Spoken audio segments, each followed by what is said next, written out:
crypto mining is booming.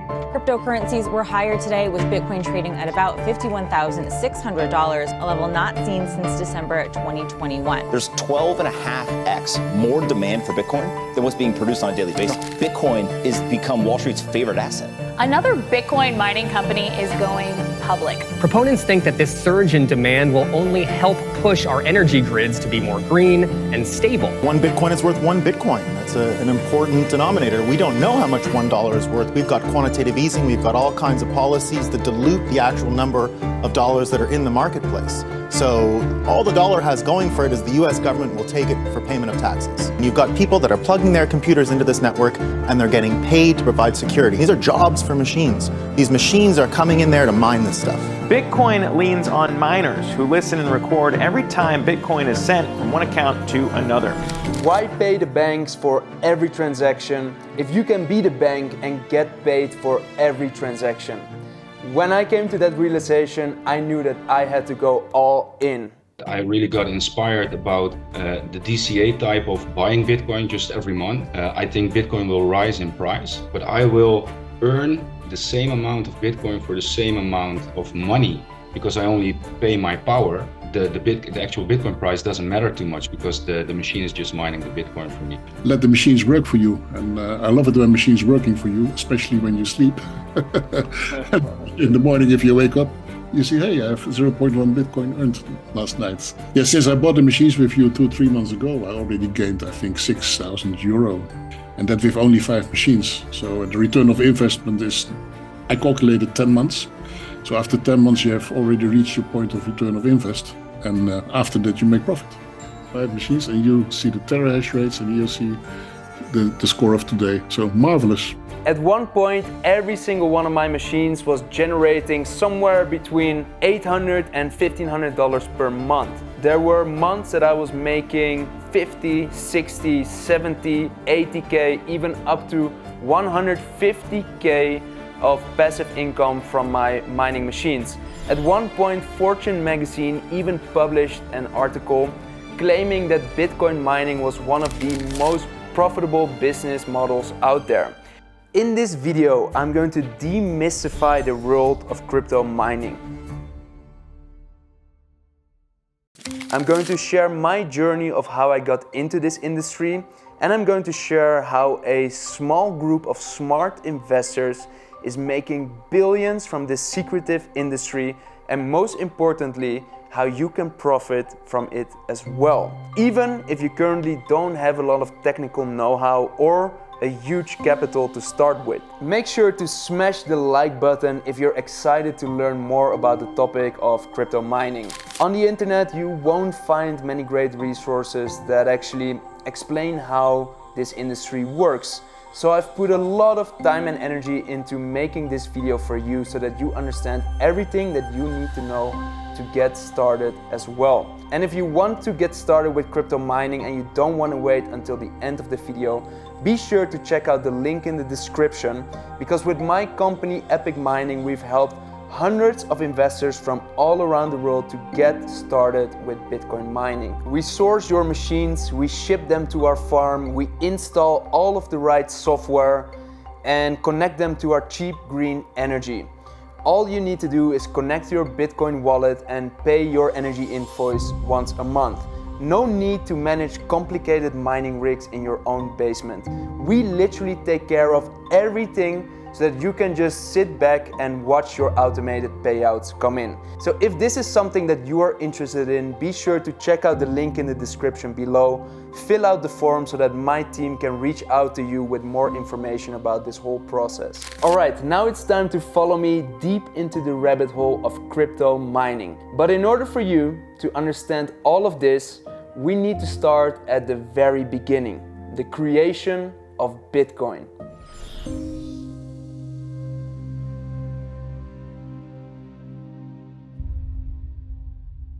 Where did Bitcoin actually come from, and who is the mysterious individual or individuals that invented it? It is a widely known fact that governments continuously print more money, and people are just tired of seeing their purchasing power being wiped out due to inflation. The temptation to print more money is one of the biggest temptations there is. One thing is clear, there is a need for a new way of thinking on the topic of money. Friedrich Hayek, winner of the 1974 Nobel Prize in Economics, stated the following in 1984. I don't believe we shall ever have a good money again before we take the thing out of the hands of the government. That is, we can't take it violently out of the hands of government. All we can do is by some sly roundabout way introduce something new that they cannot stop. And Bitcoin has become just that, an unstoppable force. The number of Bitcoin wallets is growing exponentially. Institutions are scooping up Bitcoins by the thousands. Publicly traded companies now have Bitcoin on their balance sheet. And even countries like El Salvador are buying into the asset class.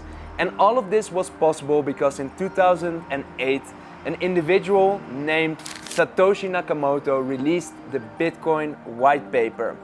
The idea of Bitcoin was to take on central banks head first by creating an anonymous encrypted digital currency based on a fixed supply, where users can make instant transfers of value from one user within the network to another user within the network without the need of an intermediary. So who is Satoshi Nakamoto and where is he right now? Well, Satoshi Nakamoto never really stuck around.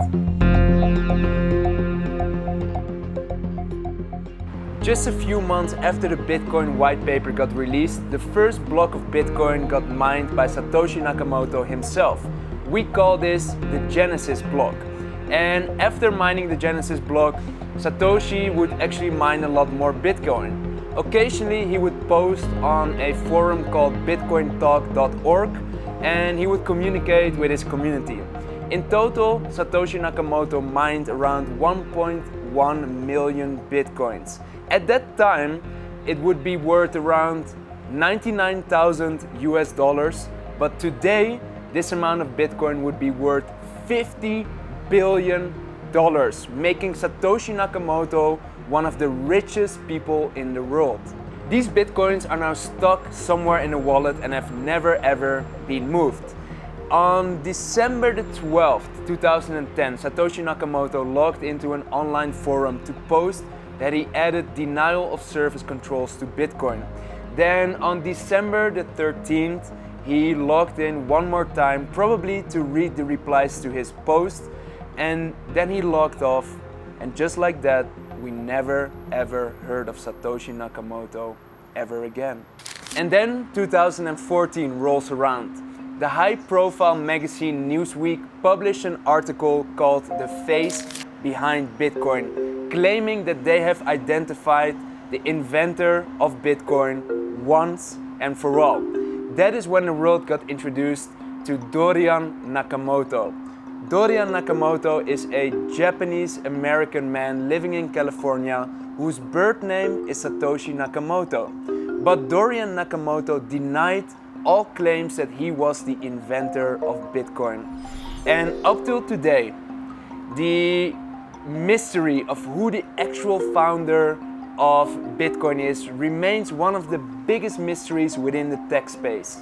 And interestingly enough, the fact that there is no clear founder or owner of Bitcoin has actually been one of the biggest factors why Bitcoin became so popular and so widely adopted within the community. We're living in a world where we're getting increasingly fed up by a few large companies that are getting more and more control over our daily lives. And because Bitcoin has no clear leader or no clear founder, it actually became a community-driven project. I see Bitcoin as a digital currency created for the people, by the people, and managed by the people. I see it as an insurance policy for your own freedom and a hedge against the bad decisions of the government. So what is Bitcoin exactly and how does it work?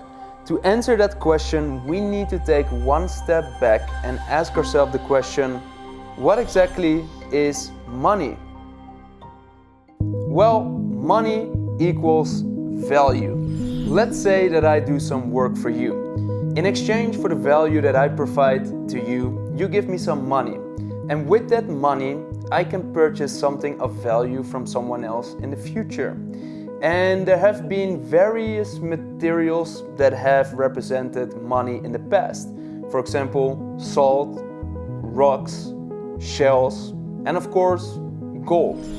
However, in order for something to represent value, people have to indeed trust that that thing is valuable and that we can redeem the value of that thing in the future.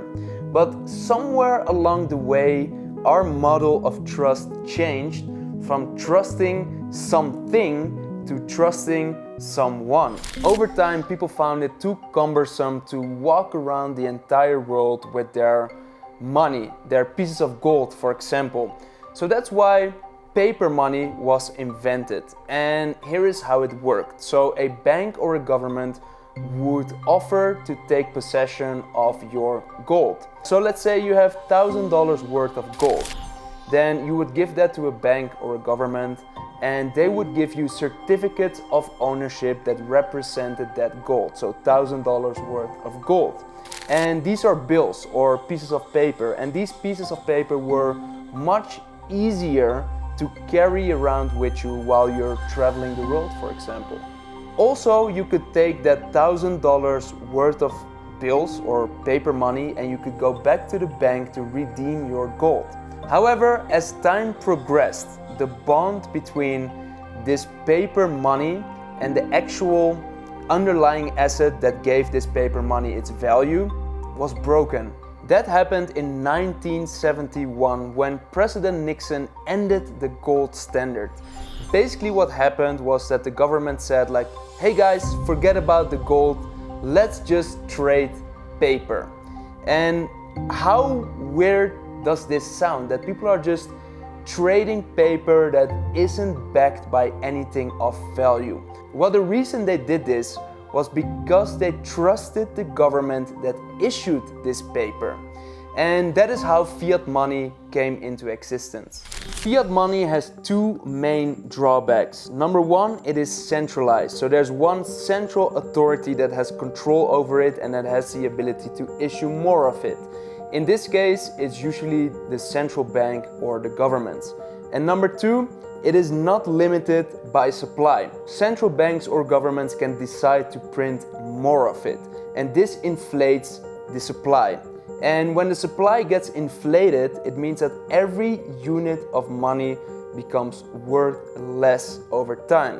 When you see that everything around you is becoming more and more expensive, it's not because everything is becoming more valuable. No, it is because your fiat money is becoming worth less over time. Here is the problem with money printing. Give someone control over the money supply and you give them enormous power. And power corrupts.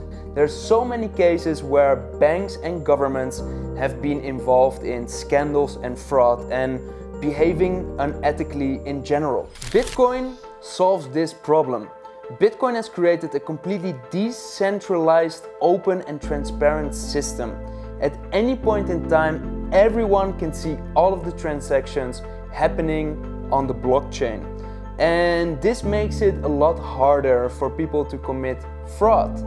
The only thing that you cannot figure out is who owns these wallets and who is behind what transactions. Bitcoin is basically pseudo-anonymous. One thing that you need to understand is that there is no central entity that is running Bitcoin. Bitcoin is operating on something called the blockchain. All of the transactions happening on the Bitcoin network are bundled together in blocks of transactions. And the miners, who are just regular people like you and me that own specialized pieces of hardware, they are processing all of these transactions on the network. All you need to do is connect your hardware to the internet and install specialized software on it to get started with mining. The word Bitcoin actually has two different meanings. Number one, Bitcoin, the network, the infrastructure, the blockchain, the miners that are processing all of the transactions on the network. And number two, Bitcoin, the digital currency, which people use to transact and transfer value from one user on the network to the other. So what makes Bitcoin a better option than fiat currency? Well, there is a fixed supply of Bitcoin. There will always ever be 21 million Bitcoin in existence. And this new Bitcoin is generated by Bitcoin miners. Every time they mine or process a new block of transactions on the Bitcoin network, new Bitcoin is rewarded to the Bitcoin miners. We call this the block reward. Every 4 years, this block reward gets halved. We call this the Bitcoin halving. It started with 50 Bitcoins per block of transactions that was processed on the Bitcoin network. Then 4 years later, it became 25 Bitcoin per block of transactions. Then it became 12.5 Bitcoin per block of transactions. Then it became 6.25 Bitcoin per block of transactions. And now with the Bitcoin halving that is happening this year, the block reward will get halved again to just a little bit more than 3 Bitcoin per block of transactions. Again, I want to emphasize that there will never be more than 21 million Bitcoin in circulation. Bitcoin is a truly scarce asset class, meaning that after all Bitcoins have been mined, no more Bitcoin can be created. On the other hand, more money can be printed, more stocks can be issued, more houses can be built, and more gold can be mined. But no more Bitcoin can be created after this. And that is why in a world where fiat currency is rapidly decreasing in value, everyone is rushing in to get their hands on some Bitcoin. And here is one interesting statistic that I want to share with you. There will never be more than 21 million Bitcoin. But there's over 60 million millionaires in the world. This means that even if every millionaire wants to get their hands on just one Bitcoin, it would be impossible. Miners are generating billions. It's actually one of the most lucrative industries out there. On the internet, you won't find many great resources about it. It's actually a very secretive world. The best thing you'll probably find are very technical videos from engineers bragging about their self-created mining rigs that they're managing somewhere within their basement. I remember finding those videos the first time that I did my research on mining, and I just couldn't comprehend these videos. And that's why I am going to break down Bitcoin mining in very simple language so that everyone can understand it. You probably have a bank account, right? Everyone does nowadays, or almost everyone does. Whenever you transfer money through the bank, two things happen.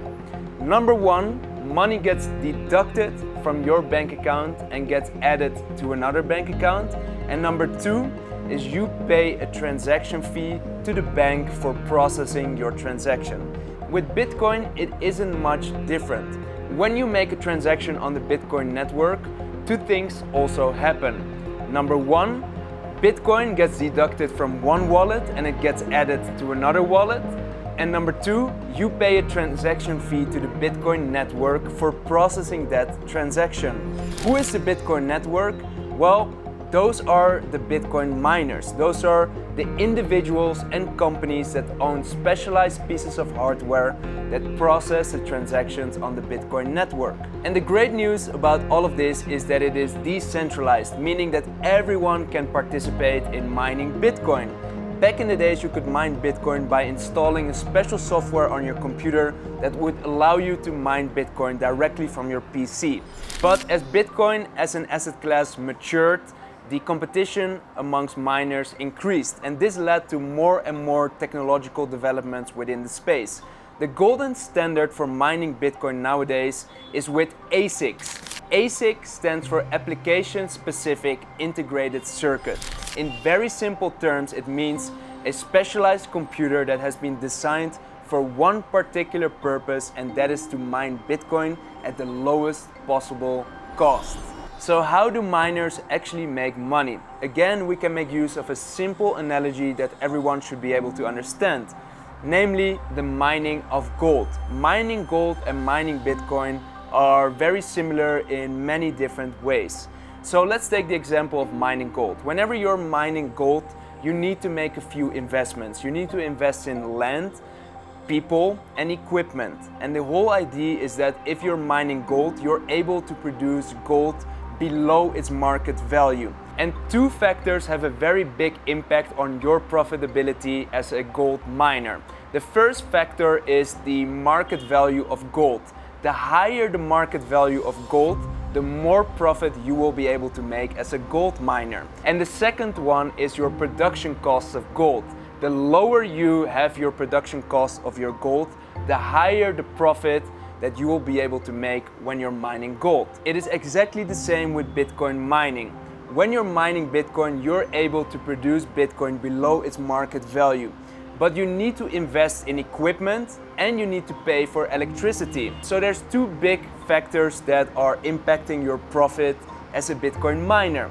Number one, that is of course the price of Bitcoin. The higher Bitcoin goes, the more profitable your mining operation becomes. And number two is your production cost of your Bitcoin. So the cheaper your machines are and the lower your electricity bill is, the more profitable your mining operation actually becomes. It is the latter that creates the biggest obstacles for most investors, because most investors don't understand how to get cheap machines, what machines to purchase, nor do they have access to cheap energy.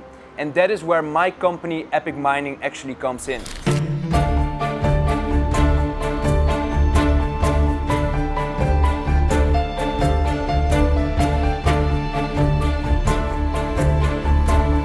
Welcome guys, this is where the magic happens. So over here we're building out a brand new mining farm over here. This will be a 100 megawatt facility. So there's going to be around 120 containers. Each container houses somewhere between 280 to 300 machines. And all of these machines will be plugged into the electricity and the internet within these machines. On the one side of the machines, there's special cooling systems where fresh air is sucked into the machines, and on the other side, on this side, there's special systems that extract the warm air out of these containers so that there's continuous cooling within these machines. And here on the other side, you see the substation where the energy is actually generated. So this mining facility is powered by hydro energy, which is generated a little bit further down here in the mountains, which is transported over here, and then through transformers, these mining containers are powered. And I wanted to show you this. So this facility is currently being built out. This process started 1.5 years ago, and I think next week the first container will be powered, and then every few days the next container will be added, and then up till all of the 120 containers are powered and all of the machines are up and running. So that's an exciting process for us. Right now we've got multiple locations all across the world, and this is our new facility. So we're constantly adding new capacity, new locations. We're always looking to optimize our profitability for our customers. So very exciting times, and I'm excited that I'm able to show this to you guys. In 2020, I built my first Bitcoin mining farm. At that time, the farm had 20,000 machines. We had our own gas field and our own power plant. This was right before the previous bull market started. I remember there were months where I was making 60, 70, 80, 100, 150K in profit from my mining machines every single month. That first mining farm was located in Kazakhstan because at that time there were very favorable conditions for miners. Nowadays we've got multiple locations all across the world, and there's over 80,000 machines located in our farms. There's more than $500 million worth of equipment in these data centers. And I just showed you the most recent one that we opened in Ethiopia. In 2020, I would occasionally travel back to Amsterdam, and I would have some dinner with friends, and they would ask me like, Mitchell, what do you do nowadays? And I told them, well, I'm mining Bitcoin. I have a mining farm where I have a bunch of machines that are producing Bitcoin for me. I showed them my live dashboard, which showed them in real time how much the machines were earning, and I showed them some videos of the farms, and they were completely shocked. They asked me like, Mitchell, so really you have got like a computer or a machine somewhere that is making money for you? And I told them, yeah, that's exactly what I have. They would ask me questions like, Mitchell, how can I get started with this too? What machines do I need to buy? What software do I need to install? How do I get access to cheap electricity? And how do I maintain these machines? Well, here's the thing. Mining isn't really accessible to most people. First of all, suppliers of mining hardware don't really want to talk with you unless you buy hundreds of machines. And this would mean that you need to spend hundreds of thousands on your first order. Here's the thing, for most people, Bitcoin mining just isn't accessible. Why? Because suppliers of mining hardware don't want to talk with you unless you buy hundreds of machines. You're simply too small of a fish for them to put their time and energy in. So unless you want to buy hundreds of machines and spend hundreds of thousands on your first order, well, you're probably not gonna get machines from them. Of course, there's also some web shops out there on the internet where you can buy machines in smaller quantities. But this is the crypto industry and there's a lot of scams out there. So if you think that you find some web shop where you're able to buy machines at a lower quantity at decent prices, well, chances are big you're probably getting scammed, and I would hate to see you getting scammed out of your money. Of course, there's also a few legit resellers of mining hardware. However, it's very hard for you to understand who are trustworthy players and who aren't. So I've spent years of my life trying to build the right network of suppliers in order to get the right machines at the right prices. Secondly, most people don't have access to cheap electricity at home.